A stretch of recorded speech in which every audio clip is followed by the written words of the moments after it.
Assalamualaikum warahmatullahi wabarakatuh. Perkenalkan saya Zalfa Mayastika dengan NPM 20334 kelas G Fakultas Hukum Universitas Pasundan. Di video kali ini saya akan menjelaskan mengenai bentuk badan usaha dan aspek hukum di dalamnya. Untuk lebih lanjut, simak video kali ini. Paling awal yang akan kita bahas yaitu tentang macam perusahaan. Terdapat 3 macam perusahaan. Yang pertama yaitu perusahaan sendiri. Artinya, pemilik menanggung sendiri baik buruknya perusahaan. Yang kedua, persekutuan orang. Artinya, pengusaha tidak menanggung resiko sendiri dan mempunyai partner sesuai dengan perjanjian bersama. Dan yang terakhir, persekutuan modal. Ialah mereka yang ingin mengikut sertakan modalnya, berharap modalnya dimanfaatkan sebaik-baiknya, dan modal yang telah diikut sertakan dapat ditarik sewaktu-waktu. Setelah itu kita akan membahas mengenai badan usaha berbadan hukum dan badan usaha bukan berbadan hukum. Badan usaha yang bukan merupakan badan hukum tidak akan dipersamakan kedudukannya sebagai subjek hukum, karena perbedaannya terletak pada pemisahan harta kekayaan. Berikut saya akan bahas apa saja yang termasuk bentuk badan usaha bukan berbadan hukum dan bentuk badan usaha yang berbadan hukum. Untuk bentuk badan usaha bukan berbadan hukum, yang pertama ada UD atau usaha dagang. Selanjutnya ada persekutuan perdata yang diatur dalam pasal 1618 sampai 1652 KUH Perdata. Selanjutnya ada firma yang diatur dalam pasal 16 sampai 35 KUHD. Lalu ada persekutuan komanditer atau CV yang diatur dalam pasal 19 KUHD. Dan yang terakhir ada perkumpulan yang tidak berbadan hukum yang diatur dalam pasal 1653 sampai 1665 KUH Perdata. Selanjutnya bentuk badan usaha berbadan hukum yang pertama ada perseroan terbatas atau bisa kita kenal sebagai PT. Selanjutnya ada perusahaan negara, perusahaan daerah, koperasi, perum perjan, persero, dan yayasan.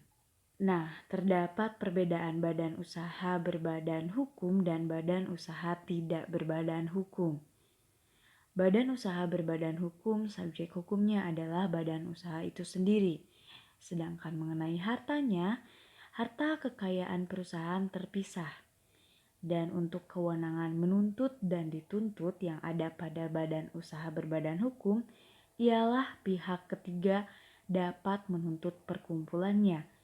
Namun, pihak ketiga tidak dapat menuntut masing-masing orang. Selanjutnya badan usaha bukan berbadan hukum, subjek hukumnya adalah orang yang menjadi pengurusnya. Mengenai harta kekayaan yaitu bersatu dengan harta pribadi dan kewenangan menuntut yang dituntut ialah orang-orang pihak ketiga. Adapun unsur yang perlu diperhatikan untuk membentuk suatu badan usaha. Yang pertama, besarnya modal. Yang kedua, pimpinan cukup dipegang oleh seorang diri ataukah perlu dipegang oleh beberapa orang.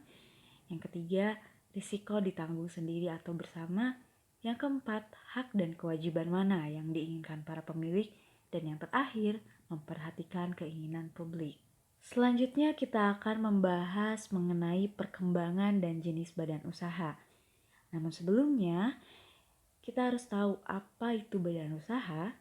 Badan usaha adalah kesatuan yuridis dan ekonomis dari faktor-faktor produksi yang bertujuan mencari laba atau memberi layanan kepada masyarakat. Baik, badan usaha dalam perkembangannya dapat dikelompokkan menjadi yang pertama, persekutuan perdata. Persekutuan perdata atau mascap merupakan suatu persetujuan antara dua orang atau lebih yang biasanya berprofesi sama dengan bertujuan untuk menghimpun suatu barang, uang, ataupun keahlian ke dalam persekutuan agar memperoleh keuntungan dan manfaat yang dapat dibagikan di antara mereka. Persekutuan perdata diatur dalam pasal 1618 KUH Perdata yang dijelaskan sebagai berikut. Adapun asas persekutuan perdata yaitu terdapat dalam pasal 1628 sampai dengan 1631 KUH Perdata yang di dalamnya mengatur persekutuan perdata. Intinya yang pertama, kewajiban pemberian ganti rugi untuk kesalahan yang dilakukan sekutu, dan yang kedua, aturan untuk sekutu yang memasukkan suatu dalam bentuk barang. Tujuan persekutuan perdata pada dasarnya yaitu diperuntukkan terhadap kegiatan yang bersifat komersial dan persekutuan yang menjalankan kegiatan profesi. Yang kedua ada firma. Firma merupakan bentuk badan usaha bukan berbadan hukum yang didirikan seseorang dengan ikatan perjanjian yang dapat dilakukan di depan notaris dengan akta notaris atau secara lisan dengan membagi laba yang didapatnya.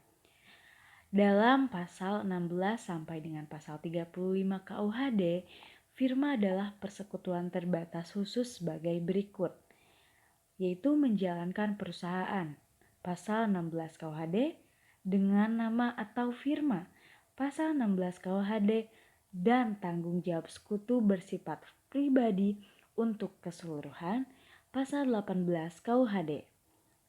Dalam praktiknya, persekutuan dengan firma lebih banyak digunakan untuk kegiatan menjalankan profesi seperti advokat, akuntan, arsitek dibandingkan dengan firma yang kegiatannya komersial dalam bidang industri dan perdagangan.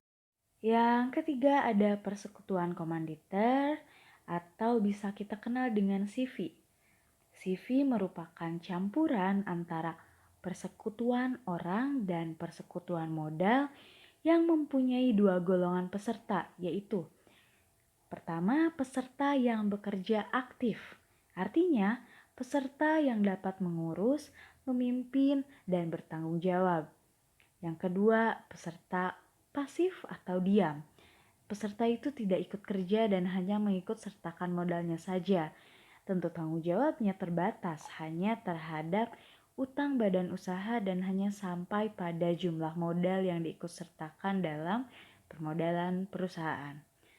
Dasar hukum yang mengatur tentang ketentuan CV terdapat dalam pasal 19 sampai 21 KUHD dan pasal 32 KUHD. Sedangkan untuk tujuan dari pendirian suatu persekutuan komanditer ialah agar dapat melakukan bentuk usaha, agar dapat mendirikan sebuah kegiatan usaha yang serupa dengan usaha perseroan lainnya atau usaha yang berbeda sekalipun. Yang keempat ada perseroan terbatas atau PT. Perseroan terbatas adalah suatu persekutuan yang terdiri dari dua orang atau lebih yang masing-masing mengambil suatu saham atau lebih dengan bertanggung jawab pada jumlah modal yang mereka masukkan dan bertujuan untuk memperoleh laba dan membagi laba yang diperolehnya itu. Undang-undang perseroan terbatas yang digunakan untuk mengatur perseroan terbatas salah satunya dalam Undang-Undang Perseroan Terbatas Nomor 40 Tahun 2007 Pasal 66 Ayat 6. Undang-undang ini merupakan undang-undang yang digunakan untuk mengatur mengenai laporan tahunan yang dimiliki perseroan terbatas. Nah, terdapat 3 macam PT berdasarkan kepemilikan saham.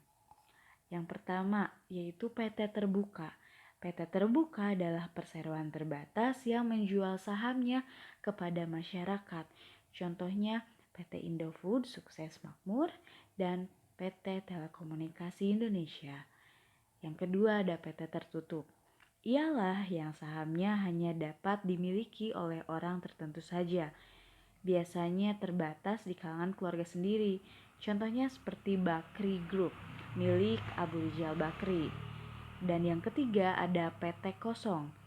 PT kosong adalah yang mempunyai badan usaha, akta pendirian, dan izin usaha, tetapi kegiatan usahanya sudah tidak berlangsung dan tentunya PT kosong dapat diperdagangkan. Contohnya seperti PT Asian Biskuit. Nah, adapun arti saham. Saham adalah surat berharga yang menunjukkan bagian atau bukti kepemilikan atas suatu perusahaan.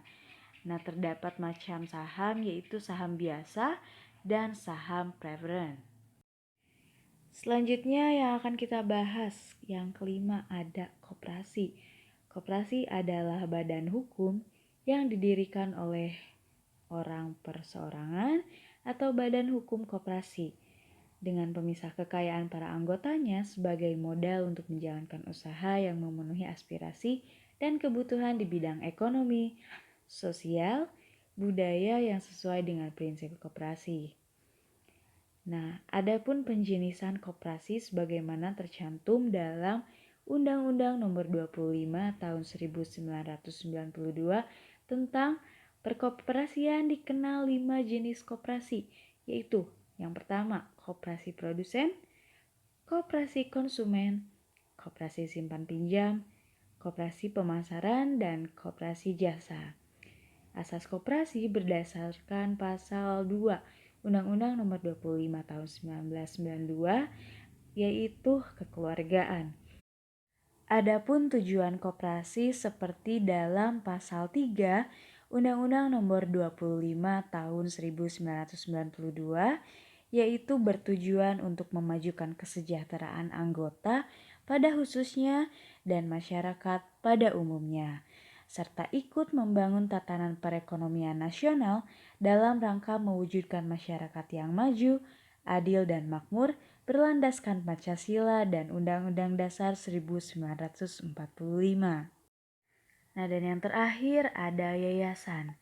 Yayasan dimulai dari Undang-Undang Nomor 16 Tahun 2001, diubah dengan Undang-Undang Nomor 28 Tahun 2004 tentang yayasan.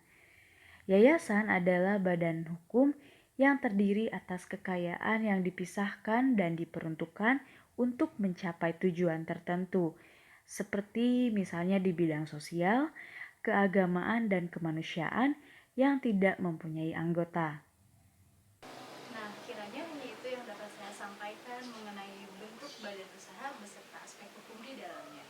Sekian, terima kasih. Wassalamualaikum